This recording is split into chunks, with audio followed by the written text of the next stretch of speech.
I went to the school this morning and saw what the dumpster looks like. It is disturbing and troubling.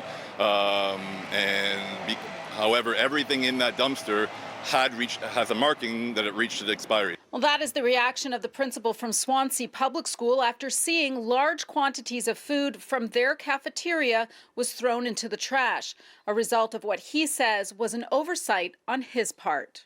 I think it's important as a school leader that whether it's a student-sized mistake or an adult-sized mistake, you take responsibility, you're accountable, you're honest about it, and you make amends where you can. We were notified of the issue by a viewer that wishes to remain anonymous. He says the sight of the food waste angered him, and he could not understand why this food was not donated. Such a waste of food. And if one school is doing it, how many of them are doing it? They could donate this stuff to the food banks. Full dumpster full of food that could be in someone's home right now who really needs it. And this is what our viewer was concerned about. If you take a look, this dumpster has been completely filled with food.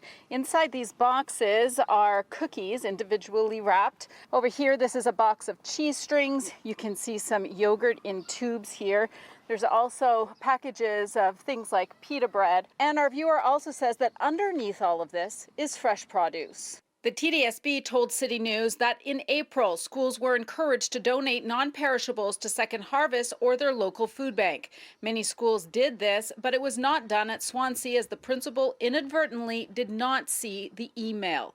When I've gone back through my emails, I've realized that I missed an email in April, at the beginning of April, where I could have had that food donated to Second Harvest Food Rescue. Today, the principal says he made a personal donation of $500 to Second Harvest to cover the value of the lost food. There is still food in the storage that hasn't arrived to its expiry yet, and obviously we'll be making every effort to make sure that that gets donated to Second Harvest, as we should have done with the first the food that's in the dumpster now.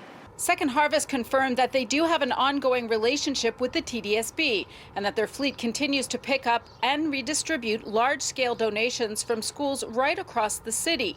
They do say, though, that it is always unfortunate to see good food going into landfill and that even some food that is past their best before date can be donated.